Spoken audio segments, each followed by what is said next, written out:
Doutora Denise, há sinais evidentes de que o crime parece que está voltando. Qual é a avaliação que a senhora faz?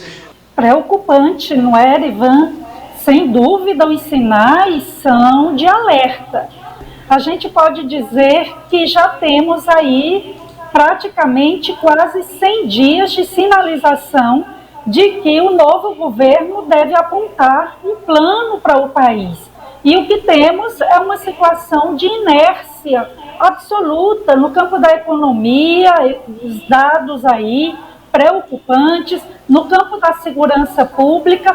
Vejam, em relação mesmo à questão do campo, a gente quer que tudo seja encaminhado da melhor forma possível, com paz, com respeito à legalidade, mas é importante saber quem financia essas invasões, quem são os líderes, quem está por trás, quem está dando ordens para essas invasões, porque quem aparece lá, na verdade, são os chamados soldados, são aqueles que estão cumprindo ordens, de quem está acima deles. Assim como também o que está ocorrendo no Rio Grande do Norte. É o terceiro dia seguido, Arivan. Natal hoje é uma cidade absolutamente sitiada. Serviços básicos como transporte, coleta de lixo, não estão ocorrendo regularmente. À noite não circula nenhum trem, nenhum ônibus. Em Natal, uma das maiores capitais do Nordeste, 8 cidades estão sendo alvos de ataques. Câmaras de vereadores sendo alvo de disparos de arma de fogo, supermercados atacados, ônibus queimados, vários ônibus queimados.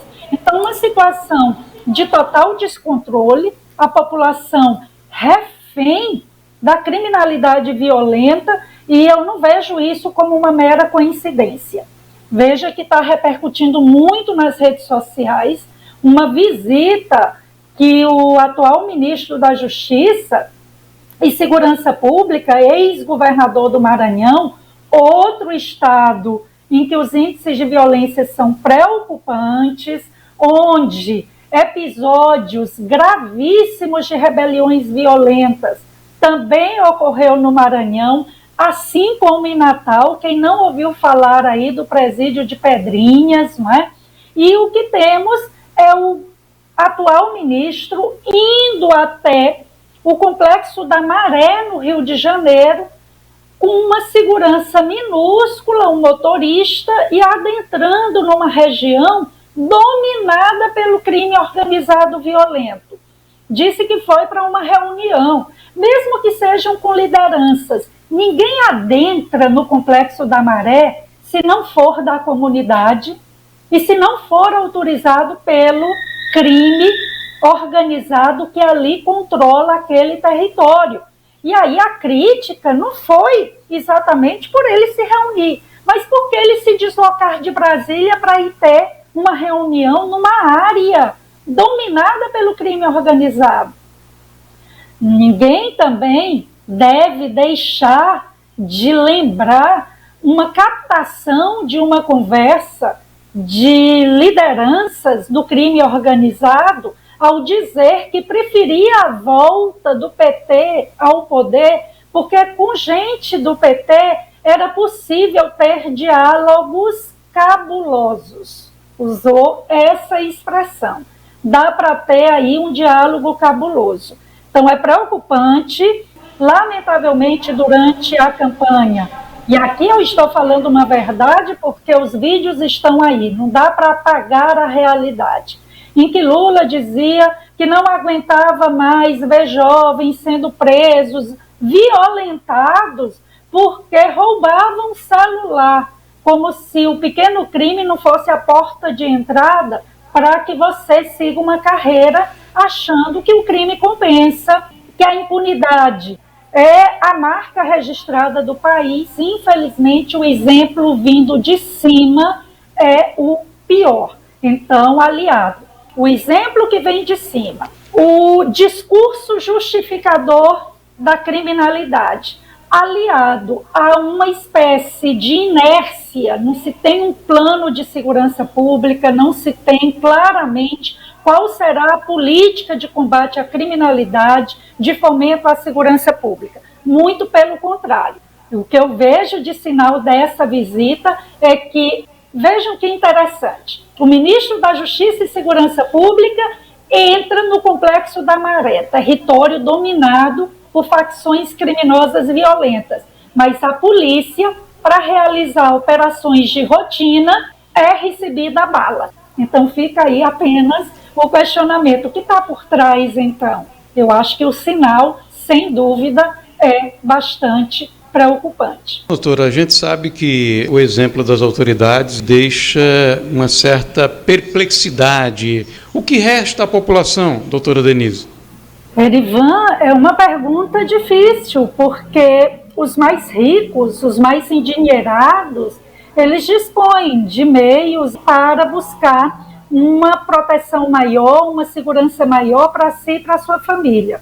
Então, os bem mais endinheirados, podem blindar seus carros, podem contratar seguranças privados, como muitos artistas globais, que são, como se diz, a favor da paz, contra o armamento, mas andam com seus seguranças particulares armados até os dentes, como se diz.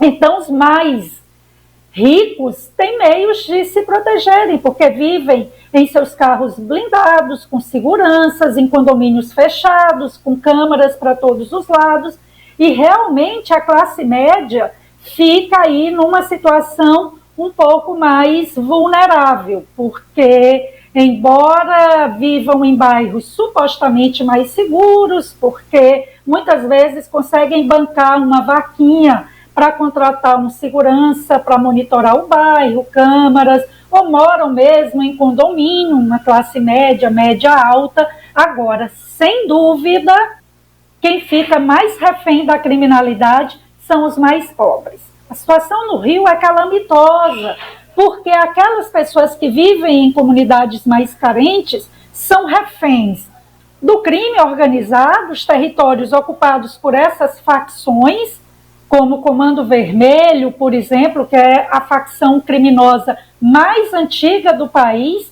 E, Erivan, o nome vermelho não é à toa.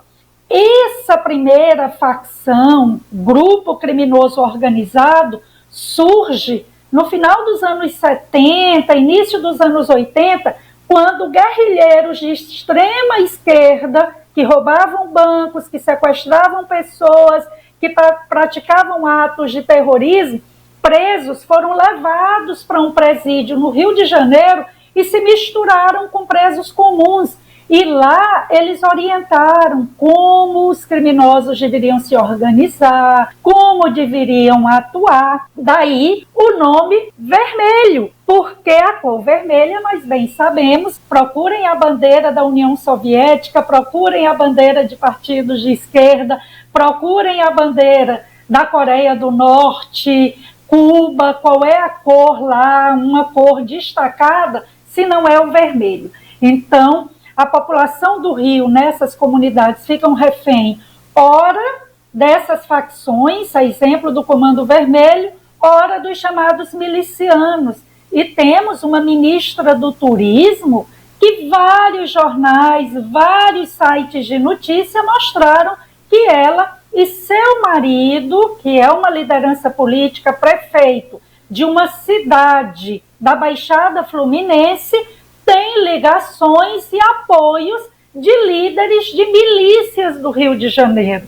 Então é preocupante, viu, Erivan? É como você diz, é de causar perplexidade, mas talvez além da CPI do MST, além da CPI do 8 de janeiro, talvez seja interessante o Congresso querer instalar também uma CPI, investigar as relações entre facções criminosas e lideranças políticas, porque, encerro, Erivan, dizendo, eu pesquiso há um bom tempo crime organizado, violência, segurança pública, e o crime organizado avança onde há suporte, apoio político nas estruturas de poder. Então, nenhum país tem elevado índice de atuação de organizações criminosas se lideranças dessas facções, dessas organizações, não têm aí seus diálogos cabulosos,